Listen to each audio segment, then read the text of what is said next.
கனடாவில் உலகநாயகன் கமல்ஹாசன் செப்டம்பர் 5ஆம் தேதி அவர் போகிறதா இருந்தது கனடாவுக்கு. பட் செப்டம்பர் 5 அதே இதில் வந்து துபாயில் சைமா ஃபங்க்ஷன் இருந்ததுனால அவருடைய பயணம் வந்து செப்டம்பர் 28க்கு தள்ளி வைக்கப்பட்டது.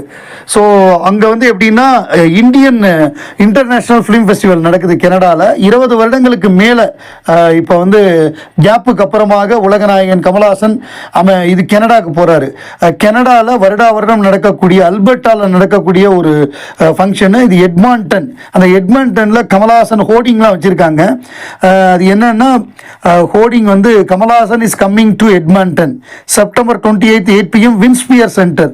அந்த வின்ஸ்பியர் சென்டரில் தான் இந்த இது நடக்குது, இந்த இந்தியன் இன்டர்நேஷ்னல் ஃபிலிம் ஃபெஸ்டிவல். அதுக்காக தான் அவர் வராது. Ulaganayagan Kamal Haasan is coming to Edmonton, join us for unforgettable evening of cinema and culture. So cinema and கல்ச்சருக்காக கெட் யுவர் டிக்கெட்ஸ்ன்னு சொல்லி அந்த டிக்கெட்டுக்காக அந்த லிங்க் கொடுத்துருக்காங்க. இந்தியன் ஃபிலிம் ஃபெஸ்டிவல் அட் சிஏன்னா கனடா 2025.indianfilmfestival.ca அப்படிங்கிற அந்த லிங்கை இது பண்ணோம்னா டிக்கெட் வாங்கிக்கலாம் அப்படிங்கிறத போட்டிருக்காங்க. ஸோ இதில் வந்து சினிமா சம்மந்தமாக ஒரு இன்ட்ராக்டிவ் செஷனாக இது அமைய போகுது அப்படிங்கிறது தான் இதில் உள்ள சிறப்பு அம்சம்.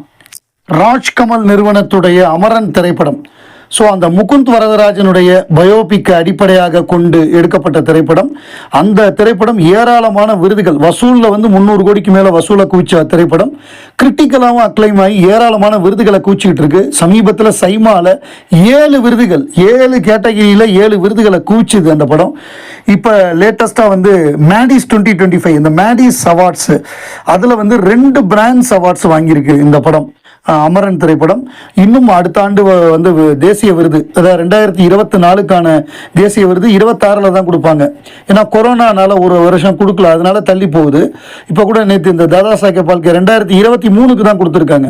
அதை தான் மோகன்லாலுக்காக கொடுத்துருக்காங்க. இப்போ 24க்கு அடுத்த வருஷம் கொடுப்பாங்க. அதில் அமரன் பல்வேறு விருதுகளை குவிக்குங்கிறதுல சந்தேகமே இல்லை. ஏன்னா ஒரு இராணுவ வீரர் நாட்டுக்காக தன்னுடைய உயிரை தியாகம் பண்ணியிருக்காருங்கிற அந்த கான்செப்டுக்கு நிச்சயமாக ஏராளமான விருதுகள் குவியும்.